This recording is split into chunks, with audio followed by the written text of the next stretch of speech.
May 4th, 1975, 12:30 in the morning. Junko Tabei was resting with 14 other women when a sound roused her from slumber.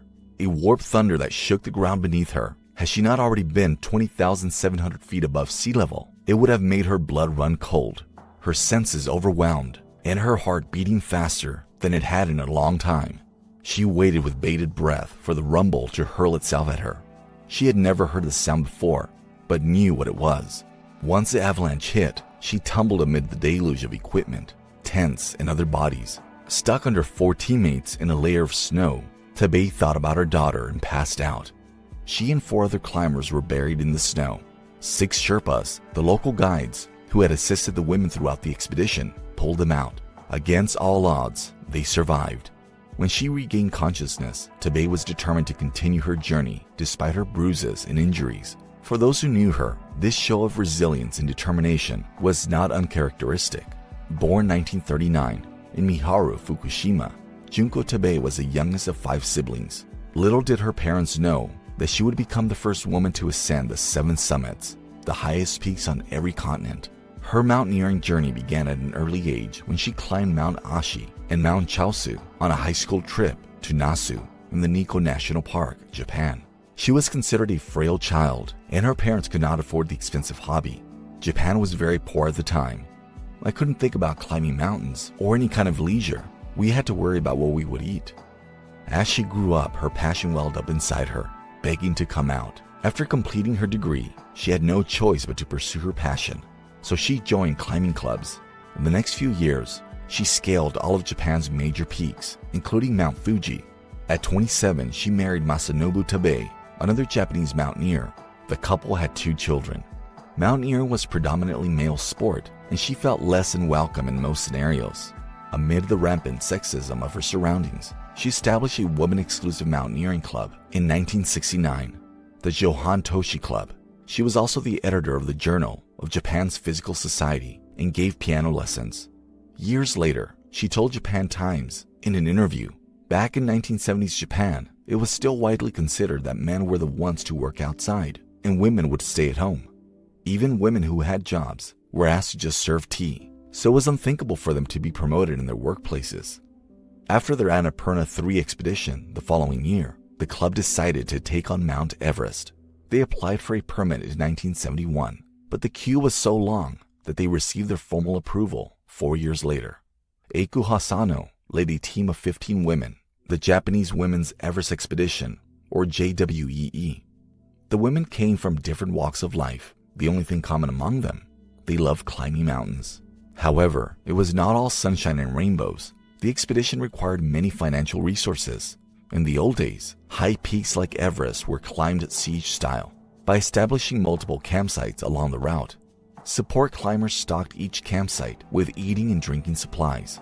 The equipment was also far bulkier, and oxygen supplies were often insufficient at high altitudes. The women sewed most of their equipment, like gloves, sleeping bags, and tents, to save money. They managed to raise funds from Tomiuri Shimbun newspaper, Nippon Television, and TV, but every member still needed to pay 1.5 million yen, or 5,000 USD, the average annual salary in Japan. The team had almost 1,400 days to research and plan the expedition, so they scraped by. March 16, 1975, the base camp was set, and the women were ready to begin their arduous journey to the top. The Japanese reporters made their way to Nepal to cover the expedition. The media gave ample attention to the event.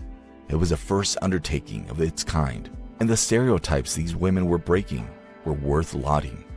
To reach the summit of Mount Everest, the expedition would follow the ascent pioneered by Sir Edmund Hillary and Sherpa Tenzing Norgay in 1953. For a month and a half, the women continued to make their way through the terrain, slowly but steadily. On their way, they were accompanied by Sherpa porters, support climbers, and a television crew of 4 reporters and 3 cameramen. The story of the first female expedition to Mount Everest captivated the world, but after 40 days, it was beginning to slow down. Then, on May 4th, 1975, the unthinkable happened. The group was resting at Camp 2, just a couple of weeks away from the summit.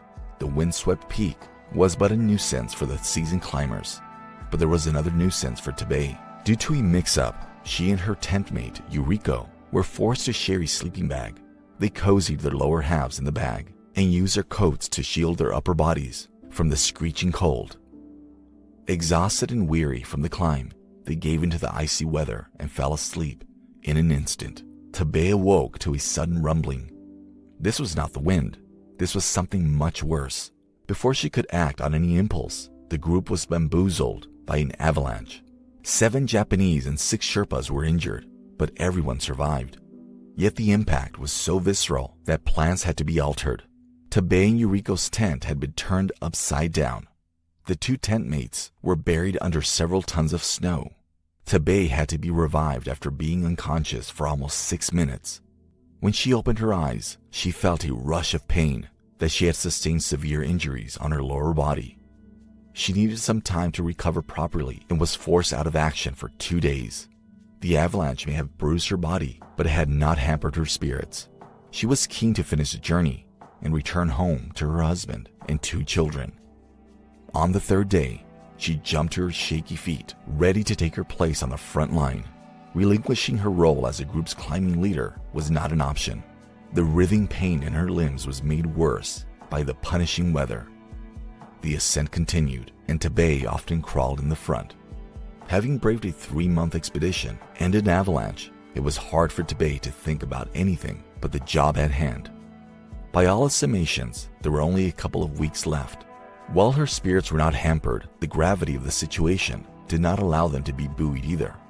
Renaissance groups had reached South Col as early as May 2nd, but the avalanche had thwarted existing plans. But on May 13, Camp 5 was established on South Col, and the next day, Camp 6 at 27,900 feet. The team initially wanted to send 2 women to the summit, but a bout of altitude sickness meant that the Sherpas could not carry each oxygen. Hisano and the team nominated Tabei to scale the rest of the peak. So, Tabei set off with her Sherpa guide, Ong Sering, to chart the final section of the climb. May 16, 1975, close to the peak, Tabei came upon a narrow ridge of ice that threatened to derail all progress. In all the accounts of previous Everest expeditions, it had somehow gone unmentioned. I had no idea I would have to face that, even though I'd read all the accounts of previous expeditions. It was a different era. No goggles, lightweight equipment, or even a stainless steel ice axe. She straddled the ridge, gripped by the ice by jamming in her crampons, and crawled sideways. She later recalled it being the most tense experience of her life in Japan Times interview. But like the encounters that came before, this one too ended well. The climber made her way past the final obstacle, and voila!